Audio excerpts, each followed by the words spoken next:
craziness of an overnight and a full afternoon. So what was it actually like, that process of having all that time before things got going at 3:15? It felt like an extended version of last night. I think, as we always are, our guys and our organization was prepared to make decisions last night if it was that. But having an extra day, you have a chance to rehash and kind of look at the decisions that you could probably make, take calls from a lot of agents trying to get their players drafted. But it was just an extension of last night. It went pretty seamlessly. Obviously, throughout the second round, we saw a lot of action trade-wise. Just for you guys, what kind of led the decision to maybe not trade that pick, maybe go back and make Tyler your guy?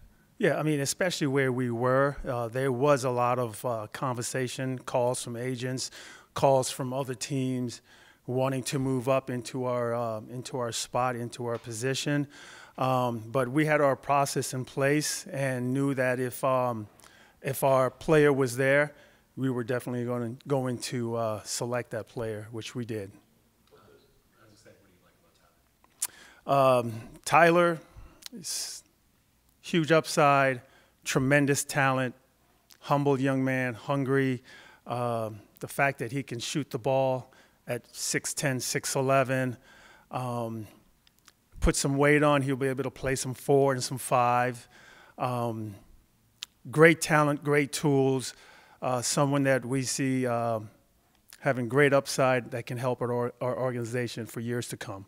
Those Ignite guys, what they deal with in the G League, the physical nature of that game, how different is it from what they might have faced had they gone to college, and just what's the difference in terms of preparation level of the guy going from that program versus college? Like you said, I mean, they are playing against grown men, more physical game. They get to work on their game, don't have to go to class in a sense. But the level of competition that he has played against and excelled at, I think elevated, what we thought that he could be. We got a really good grasp of what we thought his talent could be, but it's definitely a different level from playing in high school. You're playing against grown men, and it's a professional game. Was Tyler someone who you had up around 23 as well? In terms of just who obviously was still available at 33. Was he someone that kind of in your mix, I guess, of players in that that 10 pick kind of range? Yes, he was. He was someone that was ranked on our board very high, and we were surprised that he was still there when we picked at 33. We've been doing the work on him since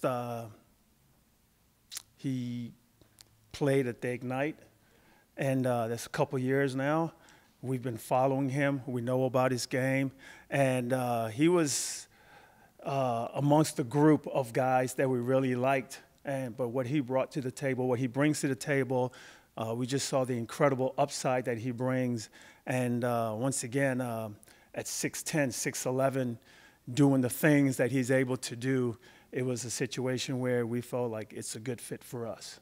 It sounds like you guys think he's 4 or 5. Is that accurate? Yes. Just defensively, how do you feel like he fits in that? We've talked a lot about the offense. Well, defensively, he's very long, shot blocking ability, and mobility-wise, laterally, he can get out and guards on the perimeter if it came to that. He's well-rounded.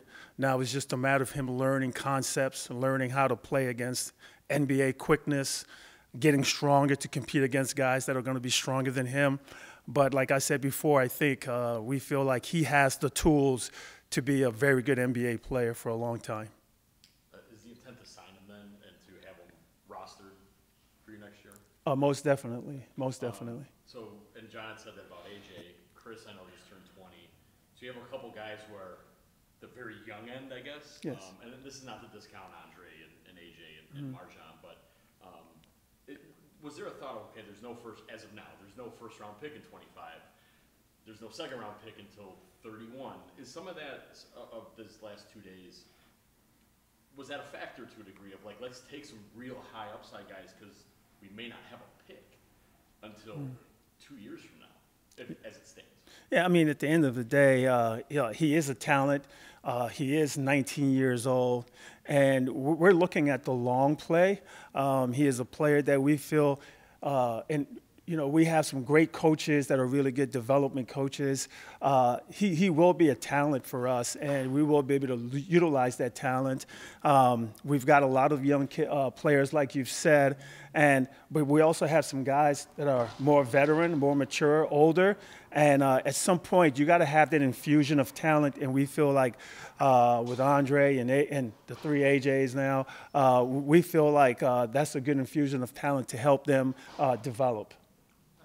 Two 19-year-olds on back-to-back nights. Do you feel like that kind of increases the pressure of what you guys are facing going into free agency, knowing that you might need to find a couple rotation guys in those kind of veteran minimum roles? Oh, most definitely. As you said, two 19-year-olds. We don't think, we could be surprised that they will be rotational players right now in the near future. But it wasn't about that. It was about adding talent to this team. And if you've looked at, especially this last year and in the playoffs, teams that are younger, getting up and running and long and athletic, we feel like that's the trend of the NBA, and we felt like we added two players that can add to that. But in terms of adding play now players, I mean, we'll deal with that in free agency. Speaking of, I guess, talent, a player who you had in summer league last year but did not come over is Hugo Besson. Yes. Is there any chance that he's in the mix to come over at all, or kind of what is there a plan for him in this coming year? We would like for him to come over if possible, but the plan for him is always to develop, and we also have to weigh against whether or not he can make our team right now, which we don't think he can, and losing opportunities over in Europe. And so we're always going to stay in touch, but make sure that he is okay with a good place to play over in Europe if it comes to that. This isn't draft or free agency related, but Giannis played for the first time. Yeah. In 4 months, something like that. Yeah. Just kind of what kind of eye do you guys keep on that, and I guess how good was it to see him get up and down and kind of get through it without an injury? No, he looked really good. We saw the game, 14 points in 14 minutes, I think 5 rebounds or whatever. He looked like Giannis, but we do know that it's still a process. I think he was limited to 14 minutes, 15 minutes, and it's something that we're working with the national team to make sure that he is put in a position where he doesn't hurt himself. And but to answer your question, he looked really good, and we just got to continue with his rehab process.